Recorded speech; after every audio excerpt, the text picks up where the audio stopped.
What is going on, everybody? Welcome back to College Football Talk with Peter Burtnett, bringing you the Week 1 recap of all the action from this past week. We're going over the key games, some of my observations, and revealing my top 10. But before I get into all of it, if you're going to enjoy this video, please feel free to leave a like, consider subscribing to the channel, and turn on those post notifications so you're always up to date whenever I upload. But a little bit of update for me. Space is a little bit more empty, you might see here. It's because I'm moving out of the apartment that I've been living in with my wife and our infant for the past year or so, almost about a year, moving into a home. So exciting times for us. But getting straight into this action from week 1, going to start with the marquee game, kind of the biggest game. It's a little hard to choose when we were blessed with 3 top 10 matchups, but number 3 Ohio State really shut down Archmania, at least temporarily, not over yet. And defeats Texas 14-7. Yes, Arch Manning did struggle in there. I mean, the first throw of the game was one that he threw in the dirt, like 4 or 5 yards short of his receiver with not a whole lot of pressure. The Ohio State defense really also locked Texas down. It's not like they were able to really get their run game going either. They've got a couple good running backs. They got some good receivers surrounding Arch Manning, but the Buckeyes defense really locked in. They allowed 10 yards per completion, but not a lot of completions for Arch Manning. 4.5 yards per rush, yards per carry. And then Jermaine Matthews had a huge game at cornerback. He had an interception and a pass breakup that nearly led to another interception by Sonny Styles, but just hit the turf and not quite secured by the Blocko linebackers. So really good job, good effort by the Ohio State defense. Arvell Reese looked the part at linebacker as well. I mean, obviously Caleb Downs did. The front line, the defensive line looks really good as well. I know Kenyatta Jackson kind of had a little bit of injury concerns, so we'll see what his status is going forward. And then the other quarterback, Julian Sayin, I would say didn't play great, but he did look much more composed than Arch Manning is. Now, a lot of that is obviously down to the environment. There have been some posts that I've seen and just kind of on just what I saw with my own eyes and or I guess heard with my own ears watching and listening to that game. The horseshoe was rocking. That some people have said it was the most it was rocking since the 2016 game against Michigan. That's maybe the only game in recent memory that was louder than this one was. So that was really obviously tough for Arch Manning. Probably made it easier for Julian Sayin. It was definitely a conservative game plan. The Buckeyes offense, though, they didn't run the ball either very well. They just kind of made the plays that they needed to. I do think, though, Sayin did look good on one throw in specific. It was that touchdown throw to Carnell Tate. Now, it was a little bit underthrown, but he had it where he kind of put it in a place where only his receiver could go up and make a play on it. Maybe you could argue if the cornerback turned, maybe he makes the INT there. But I think that was really, really a good throw from Sayin. Other than that, he just kind of did what he needed to do, which is what Ryan Day said he needed to do to get the Buckeyes to a win. The Buckeyes offensive line also held up really well.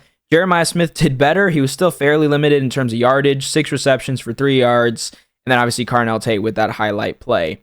The takeaways, I think, for both teams going forward, Ohio State looks every bit the number 1 team in the country right now. I think they proved it with this win over the team that was the number 1 team. And also, the Buckeyes have won, 5 games in a row against ranked opponents? And that's just consecutively. They obviously won that game against Indiana as well.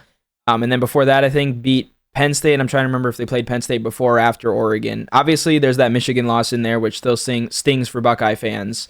But against ranked opponents, Ryan Day is on a heater right now. So I think it is 7 straight wins in games against ranked opponents and a 5-game winning streak for the Buckeyes. So I think they're worthy of being number 1. The other big game on Saturday, number 9 LSU shut down Cade Klubnik and number 4 Clemson. Garrett Nussmeier and Caden Durham kind of helped the Bayou Bengals. I'm going to call them that instead of calling them the Tigers because both teams are rally for the win. Clemson defense did look the part for much of this game, but LSU got 2 big drives in that second half to overcome a 10-3 halftime deficit, which isn't a huge deficit, but when you only have 3 points at halftime, you're able to get a couple to pull ahead. I think it also shows that LSU's defense played really well. I think we all know about their linebackers, Whit Weeks and Harold Perkins, but their defensive line and their secondary also did really well in this game, and they also overcame a 2-1 turnover deficit, which a lot of times when you lose the turnover battle, you're maybe not going to win the game, but LSU was able to overcome that. Also, Brian Kelly finally wins the big game, and not just wins the big game at LSU, but wins the big one on the road. So this is, I think, a big momentum shifter for these Tigers. For Clemson, it's not over yet. Their defense played phenomenally throughout the night. Offense has some things to work on, but they also went against an LSU defense that I think played above preseason expectations. I think LSU will reveal where I have them, but I think they deserve to be in the top 3.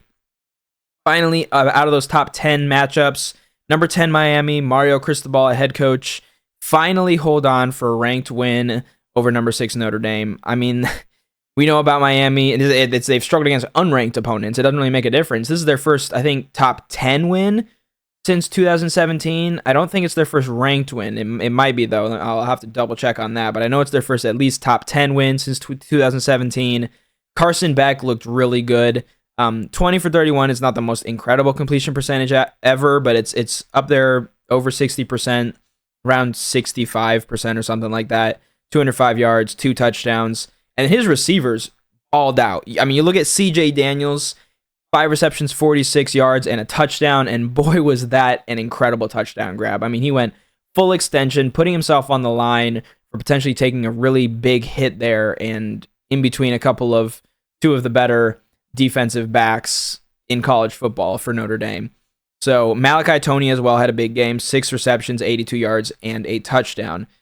The Miami defense as well looked really good. They were able to limit Jeremiah Love and Jadarian Price to 16 carries for 78 yards and no touchdowns. They also forced 2 turnovers. Though CJ Carr, a quarterback from Notre Dame, did show some promise. I mean, that was actually, prove me wrong, Miami fans, that was a pretty rocking environment, and it wasn't all Notre Dame fans. There was definitely favored Miami, which doesn't always happen in that venue. So shout out to the Hurricanes fans. I think CJ Carr, though, even in that environment, looked pretty good. I think he definitely showed some promise, and he nearly led a Fighting Irish comeback. So to me, the Hurricanes prove they belong at least in the top 10. And when you look at the resumes so far, it's 1 week into the season, so it's kind of hard to compare a lot of resumes. But they're probably even worthy, I think, of being in the top 5. And we'll go over that in a second here. Then the big surprise, Florida State shocks number 8 Alabama, who looked lost and just nowhere near their Nick Saban selves. I mean, this is an Alabama team, seeing some of the film, seeing some things on social media, just, guys kind of like laughing and not being all that serious at the final kneel down. I get staying somewhat loose, but that is just a far cry from where they were under Nick Saban. Some guys just physically getting dominated at the line of scrimmage or even outside, off the line of scrimmage. I mean, it was just a really bad look for the Crimson Tide. But I think the Seminoles deserve all the credit, and I think, especially with the loss to Clemson, kind of showing they're maybe not as strong of favorites in the conference. I think they still will be. I think LSU is really good. I think Clemson is still the favorite in the ACC, but they're not as far separated as maybe a lot of people, myself included, thought they were in the preseason. So I think the Noles are firmly in that race. They had 4 different guys get rushing touchdowns, so that shows they can spread the wealth around at the running back position. There wasn't anybody who really emerged as like a wow, what a big performance, but Tommy Castellanos also played really well, and a little bit like what we saw with Diego Pavia last year. He put his money where his mouth was, and he backed it up. I mean, he was talking trash about Alabama, saying Nick Saban's not there to save him anymore, and he backed it up, and he played really well to get a big win in Tallahassee. And Florida State is definitely, I think, in the territory now. I was debating, maybe they get back to 500 this year. Maybe they can get that 7 wins. But I think now they put themselves in a position where, yes, even if Alabama's not as good as we think they are or as good as they're supposed to be, Florida State, especially in the ACC, is going to be in the running, I think. Now, I do think it's still Clemson's conference to win or to lose, however you look at it. But I think Florida State could easily be in that 8-9 win territory, maybe even sneaking into 10 wins. It was a good week for Florida teams. I mean, Florida, the Gators look good as well against, albeit a much lesser opponent. But South Florida threw a huge wrench into the Group of 5 college football playoff picture. They dominated Boise State, number 25 in the country, the only ranked Group of 5 team. They kind of had that exciting moment with the fake punt as well, and it wasn't even close. It was 34-7. It's not like Boise State, lost a close game on the road. I mean, I think unless they run the table and look dominant doing so, and South Florida ends up with 2 losses, and even then you can make a debate 2 versus 1, but they beat them. We'll see. We'll see how things shake out. But I think Boise State's probably out of the college football playoff race. I think they got a lot of things to figure out. Byron Brown looked really good for the Bulls as well. And I think, their upcoming schedule, they're going to be at Florida this coming week, and they're going to be at Miami, I think, in a couple weeks after that. I don't think, for one, they can't be overlooked by the Gators or the Canes. And I think as well, those will also be good resume boosters, both for Florida and for Miami, and obviously as well for South Florida. If South Florida only loses those 2 games, and you're comparing them against a maybe 1-loss Navy. Now, if that's the case, those teams probably play each other in the American Conference Championship game, and then we don't even have this debate. But and Tulane as well, I mean, they entered into this picture. I mean, they were kind of already there, but they proved they're still really good, even without quarterback Darian Mensah, who went to Duke. They got a 23-3 win over Northwestern. And then also kind of highlighted here near the end of things, USF and Navy do actually play each other on November 15th. So that's going to be a big game for the Group of 5 playoff picture. I think Colorado State's still there. They stuck with Washington. That's a close loss. That could be a really good resume booster later on. Navy put up 52 on Virginia Military Institute, so not the biggest opponent, but Blake Horvath looked good, and he didn't even play the second half. He was out by halftime with a 28-0 lead. So the playoff picture in the Group of 5 is probably, I think, going to come down to American teams, American Conference teams, but maybe a Colorado State out of the Mountain West or some other team that we're not even thinking about or talking about right now, maybe a Liberty or something like that, can get into the picture. But that's kind of my initial takeaways. Now, who do I have as the post-Week 1 top 10? And when I say how much they went up or down, it's going to be based on what the AP poll is. I didn't really release a preseason rankings. I kind of just went off, honestly, a lot of what the kind of national consensus is.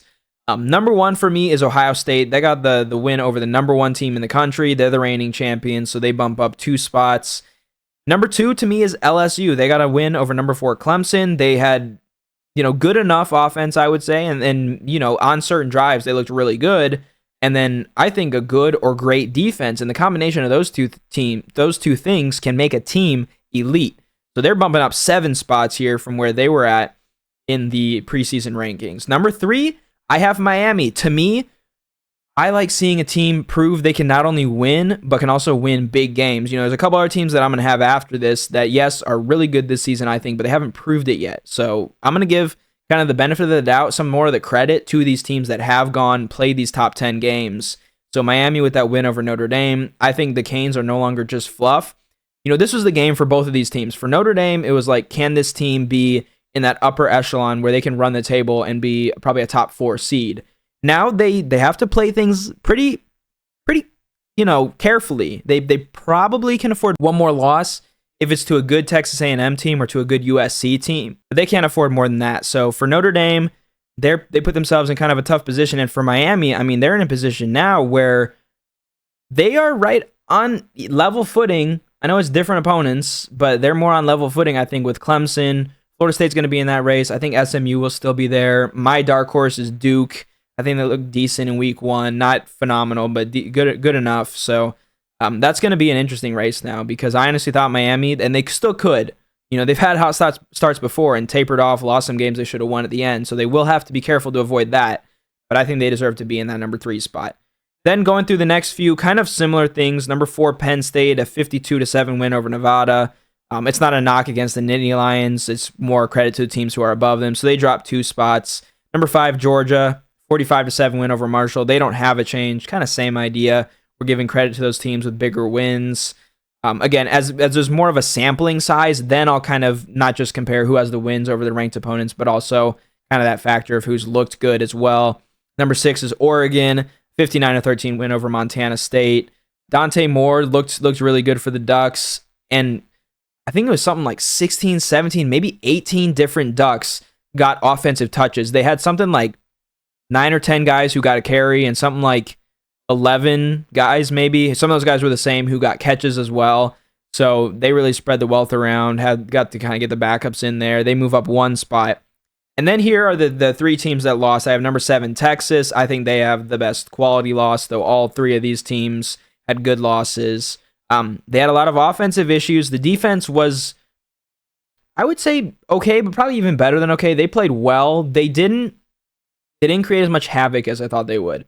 I thought Colin Simmons and Anthony Hill would have bigger impacts. They didn't really. So I have them dropping 6 spots. Then I have Clemson. They had that close loss to LSU. Now, out of these teams, maybe could argue give them the least amount of credit because their loss was at home, but there's a lot more to it than that. I think LSU is a really good opponent. They had offensive issues, like I mentioned earlier. Defense was strong, but I think does need to be better, especially in kind of later, second half, late game situations. So they dropped 4 spots. And then Notre Dame with that 27-24 loss to number 10 Miami. Again, another top 10 loss. I think there was a lot to like for Notre Dame. Out of the teams who lost, I think the Fighting Irish actually probably looked the best, but I don't know if their loss is the highest quality out of these 3 teams that I've gone over. So I think they have plenty of runway ahead of them to continue to improve. They're not really going to face as tough of an environment this season because out of those games I mentioned, Texas A&M and USC are both at home. A lot of the Irish road games are actually, I think, very winnable games. So they have plenty of runway ahead of them. They're, again, as long as they don't lose another game, they're going to stay in this top 12. So Notre Dame, I think, as long as they prove they can, learn from this game and improve, they'll be a playoff team still. Number 10, there's a lot of different teams who could go here. You could argue Florida State for that win. I don't think Alabama's as good as any of us thought they would be, and it's also kind of hard for me to put a team that wasn't even ranked all the way up in the top 10. But they, I think, are the first team out. The team that I'm going to put in here is South Carolina. Virginia Tech is not the same Virginia Tech that they used to be, and the Gamecocks didn't look phenomenal in this game, but Beamer ball, Shane Beamer in this case, against his dad's team, obviously, were winners in that one. Good defense. Lenore Sellers looked good, so they just bump up 3 spots. So again, Florida State, they're right there, but they have to prove it to me, I think, over kind of a few games. I think they have. They're right there. I don't want to discredit the Seminoles at all. A couple other teams, actually a few other teams were kind of on that outside looking in. Arizona State, Illinois, Michigan, Florida, their young quarterbacks looked really good. We knew about DJ Lagway. Bryce Underwood had some issues, but I think overall looked pretty good. Iowa State, Tennessee, and South Florida. And a team that I have dropping out that I don't even know if they're worthy of being in this consideration anymore. I think they'll be ranked. I think they should be in the top 25, but that's obviously Alabama. So that is my observations from week 1, my takeaways, and obviously there's my top 10 as well. I'll probably pop that up on screen so you guys can see that. But it was a very exciting week to open the college football season. I mean, the top 10 games all delivered. They maybe weren't the prettiest, but I think that shows that there's, young quarterbacks and even the experienced ones had their issues against some really good defenses. I think this is a good era of college football. I think it's entertaining. It's different than what we saw in the 2010s and maybe even 2000s, where a lot of offense, a lot of points being scored. We've seen now, you look at the Texas-Ohio State semifinal last year, these games, all fairly low scoring. Notre Dame, Miami had some points in it, but the other two were really low scoring.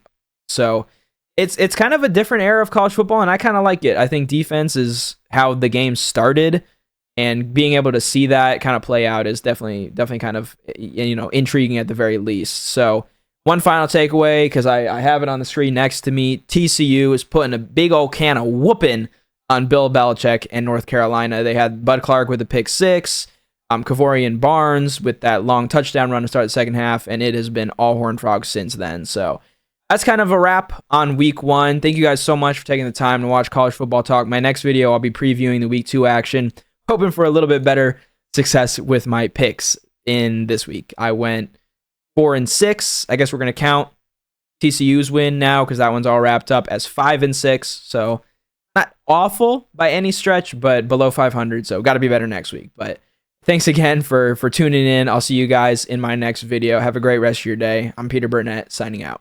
Peace.